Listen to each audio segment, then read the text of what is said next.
Hey, ce soir, c'est l'ouverture des Jeux paralympiques d'hiver. Et comme il y a les sportifs russes et biélorusses qui vont concourir sous leur propre drapeau, il y a des pays qui boycottent la cérémonie. Le boycott, c'est un droit et une arme pacifique de revendication tout à fait louable. Mais entre nous, vouloir interdire aux athlètes russes de porter les couleurs de leur pays comme au dernier jeu, alors que les Ukrainiens, les Israéliens, les Palestiniens ou encore les Iraniens peuvent le faire, je trouve ça assez étonnant, surtout venant d'un événement qui n'est pas censé se mêler de géopolitique et encore moins censé prendre parti. Dans le sport, si tu commences à prendre parti, ça risque de poser un problème d'équité au niveau de l'arbitrage. Est-ce que tu crois que tous les arbitres français depuis Jeanne d'Arc, ils pourrissent les Anglais?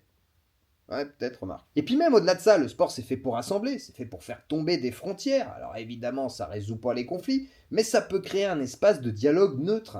Ouais, et avec des gestes symboliques forts, eh ben, ça peut servir de point de départ à une négociation politique. Regarde, en 1971, c'est l'invitation d'un joueur américain au championnat du monde de tennis de table en Chine qui ouvre la voie au rétablissement progressif des relations entre les deux pays. En 2008, les présidents turcs et arméniens assistent à un match de qualification pour la Coupe du monde de football, permettant un dialogue direct entre deux pays coupés de relations officielles. En 1995, Nelson Mandela apparaît en maillot des Springboks lors de la Coupe du monde de rugby. Symbole fort vu que jusque-là c'était associé à la minorité blanche. Et donc ça a naturellement favorisé la réconciliation nationale en apaisant les tensions post-apartheid. Lors des Jeux olympiques d'hiver de 2018, les deux Corées défilent sous un drapeau commun et forment une équipe unifiée de hockey féminin. Certes, ça aboutit pas forcément, mais c'est sûr qu'en excluant une partie du monde, on risque pas d'arriver à tous vivre bien ensemble. C'est pas un peu trop tôt là pour un cours d'histoire?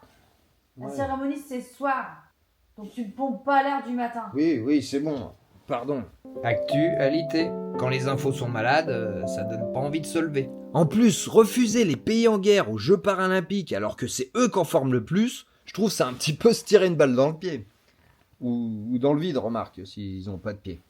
Ouais, je sais, c'est un peu tôt pour cette blague. Allez, on redort un coup.